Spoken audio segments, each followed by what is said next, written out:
Hi ஃபோக்ஸ், Steve ஸ்வாக்ஸ். இன்னைக்கு starting from ஸ்க்ராட்சில் இன்னைக்கு vlog 22. இன்றைக்கி வந்து பார்த்திங்கன்னா ஒரு மந்தமான நாள் தான். வீட்டில் வேறு கரண்ட் இல்லை, ஷட் டவுன் பண்ணி விட்டானுங்க. நானும் அப்படியே காலையில் கபோர்டை க்ளீன் பண்ணிகிட்டு இருக்கும் போது தான் இந்த மைக்கை கண்டுபிடிச்சேன். இது வந்து பார்த்திங்கன்னா சூப்பரான ஒரு ப்ளூடூத் மைக்கு. நம்ம பேசலாம், பாட்டெல்லாம் ப்ளே பண்ணலாம், செமையாக இருக்கும். ஆனால் இப்போ வந்து ஒர்க் ஆக மாட்டேது.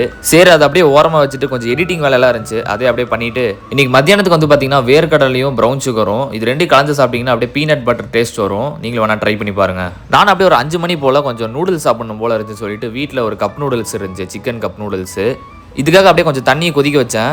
உள்ளே திறந்து பார்த்தா இந்த மாதிரி தான் இருக்குது. ஆனால் சிக்கன் நூடுல்ஸில் சிக்கன் அவ்வளோக்கா இருந்த மாதிரியே இல்லை. அப்படியே அந்த சுடுதண்ணி இதுக்குள்ளே ஊற்றி அந்த லிட்டை 3 நிமிஷம் அப்படியே க்ளோஸ் பண்ணணும்னு போட்டிருக்கு. நான் வேறு வந்து பார்த்தீங்கன்னா தண்ணி நிறையாவே ஊற்றிட்டேன். கொஞ்சம் சூப் நூடுல்ஸ் மாதிரி தான் இருந்துச்சு.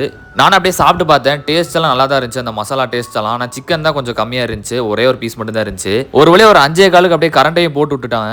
இன்றைக்கி நான் காலையிலேருந்தே சைக்கிளிங் போகாதனால ஒரு 6:02 அப்படியே சைக்கிளிங் போகலான்னு கிளம்பிட்டேன். இன்றைக்கி ரொம்பலாம் சைக்கிளிங் போகல, கொஞ்சம் தூரம் சைக்கிளிங் போயிட்டு நைட் ஒரு 8:30 மணிக்கு ஃப்ரெண்டு கூட தோசை கடைக்கு போனோம். இது வந்து பார்த்திங்கன்னா ஒரு நான்வெஜ் தோசை கடை.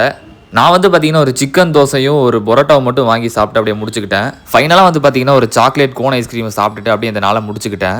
இந்த vlog உங்களுக்கு பிடிச்சிருந்தா லைக் பண்ணி, ஷேர் பண்ணி, அப்படியே சப்ஸ்கிரைப் பண்ணி விட்டுருங்க ஸ்டீவ் ஸ்வாக்ஸுக்கு.